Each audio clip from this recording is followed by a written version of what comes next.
Hey. So, we've all heard it before. Facts tell, but stories sell. That's great. That's all, fine and dandy. I understand what that statement means. But what exactly, how do you what is it that makes a compelling story? Like, how do you put a story together to sell what it is that you're selling? A great question, because that is exactly what we're going to talk about today on this video chat. So hang in there, and we're gonna share something for you so that you can start building your business like a pro. Hey there, Isai Rodriguez coming at you with more tips, tricks, and advice so that you can get the most out of your network marketing business. So as you're hopping on, as usual, give me a thumbs up, give me a like, a little heart action, show me some love. Let me know where you're tuning in from. I always like to know where this message is reaching. So if you would, drop me a hashtag live if you're catching this live, or a hashtag replay if you're catching the replay. And I'll be sure to give you a shout out as soon as you do. So, okay, let's get right to it. What exactly makes a great story? Again, we've always heard that phrase that, facts tell, but stories sell, inferring that you need to stop using the facts, stop bombarding your prospects with all these facts, with all the ingredients that your product or your opportunity provides. Nobody cares about that. I don't like to be so rough, but nobody really cares about that. Like what they want to know is, what is your product or opportunity? What is it going to do for them? How is it going to benefit them?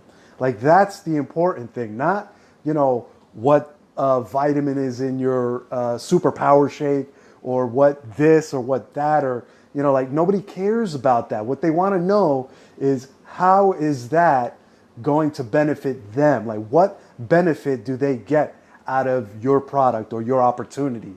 What is it?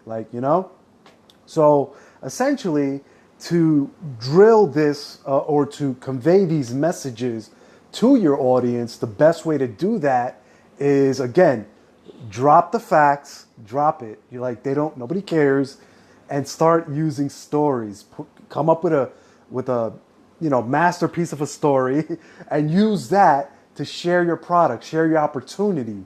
That's how you're going to get people on your side. That's how you're going to build instant rapport. You're going to have people on your side, and you're going to influence them to either join your opportunity or buy your product.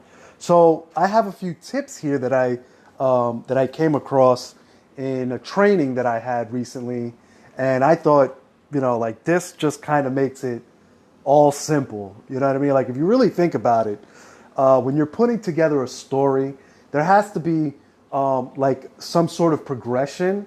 You have to start one place and end up at in another place. But that whole transition from one place to another, you need to take them on that little journey, on this verbal journey. So the first thing you need is to create, that story, that journey. You need to set the backstory. What exactly, where does this story take place? You know what I mean? So you need to formulate this. You need to put this together. You need to set set the stage, as they call it, and paint the picture for your audience. That's the first step, is painting that picture. The second is there should always be some sort of pain or discomfort that you're aiming to alleviate or to fix, essentially. You know what I mean? So the point two is to find that pain, that pain point, and essentially dig into it a little bit. Bring it to light. Let people realize, hey, this is an issue, and you may not even realize this, but this is the case. You know what I mean? Essentially leading them to realize that they have this pain. The third thing that you need in your story is an epiphany, essentially. Like, so an aha moment. So, for instance, you start by setting the backdrop of wherever it is, your story begins, or how you want to set that. Then you dig into that pain after you set the storyline, essentially, and then you have that epiphany, like, aha. I was having this issue when all of a sudden I found this. And then you go in and you give a little detail on what this is. So that's the epiphany. Number 4 is what happened as a result of, the epiphany. So you had the epiphany and you found, like, oh, hey, I had this aha moment. Like, this is what I found. And because of this, like, this is where I'm at now, so like you're bringing your audience on sort of a journey from one point to another, from essentially from pain to pleasure. You know what I mean? So 4 is what happened as a result of that epiphany. 5 is how can your prospect or how can your audience receive the same benefit that you did? Like, where is it that they can find the solution to the problem that they're experiencing? You know what I mean? So, like, you painted the picture, you dug into the pain, you had the epiphany. Now, because of the epiphany, you're here, you're at the next level, and now you're explaining to your audience how they too as well can also receive benefits, or where they can find this product or solution. And then the last and final piece, and this should be as no surprise, is the call to action. Ladies, I mean, like, tell me, I'm telling you, like, if you want people to take action, you want them to do something, you essentially have to lead them to do the action that it is that you want. So if you're looking at, like, say, I want people to, let's say, I don't know, I want them to sign up for my email list. Okay, that's great. Have you expressed that? Have you, made it easy for your audience to actually sign up for your email list? You know what I mean? Like, so you need to have that call to action. So in order for your, your audience, your tribe or whatever to actually come and follow you. So again, you painted the picture, you dug into their pain point, you had the epiphany, the aha moment. You paint the picture of where you were as a result of the epiphany, and then you tell them how to get there, and then the call to action. You know what I mean? So it's a pretty simple formula when to wrap your head around, but the actual wording is where a lot of people get stuck. And I found, and it's been recommended highly, that when you're first starting out, that you emulate essentially master copywriters. You know what I mean? And I have a pretty good list of copywriters that I'm following right now, and essentially learning their style and how they think and how they write, and essentially taking it all in so that I can develop my own style.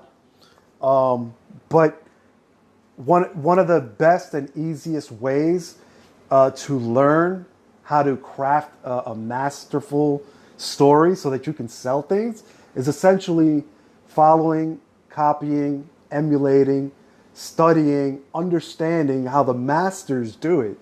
So you find that one person, or that one marketer that just kind of like blows your socks off, like, wow, this is a beautiful story. You know what I mean? You follow them, and like, if you have the time and the ability, I highly suggest that you get your hands on whatever marketing that they're sending out, and get yourself a pen and paper and hand copy each and every word that that's in their marketing. Like there's something that happens, something up here just kind of psychologically triggers when you take the time to read like a marketer's material and then transcribe it in your own hand, like with your own handwriting. It's essentially like this. Like, have you ever driven through a neighborhood, and you've driven through a neighborhood maybe in your own town like 100 times, maybe going back and forth from work, and you think you know that route intimately, right?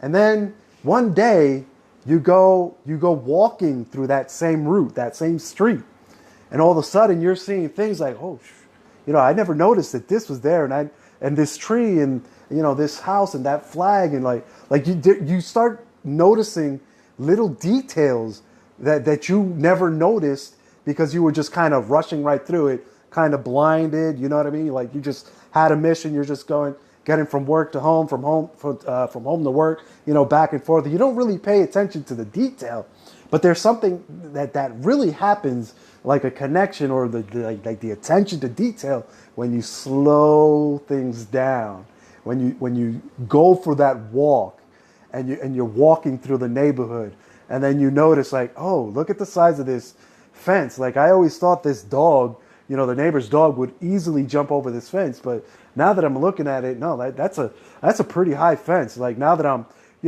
walking down the street and I see it up close, it's in my face.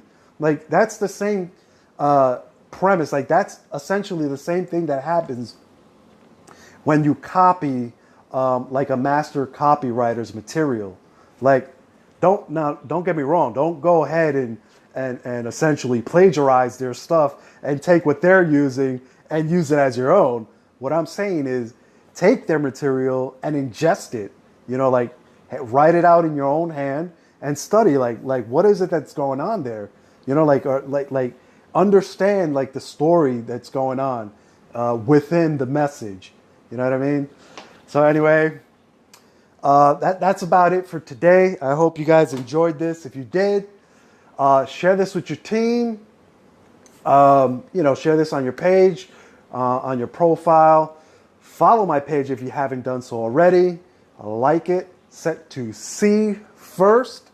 If you're following me on YouTube, subscribe to my channel. Hit the little bell icon.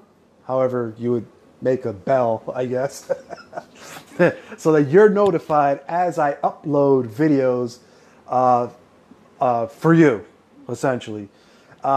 If you're looking for more advanced training, building funnels, sales funnels, capturing emails, generating leads to your blog, maybe, capture pages, things of that nature, then I strongly recommend that you get your hands on the Attraction Marketing Bootcamp.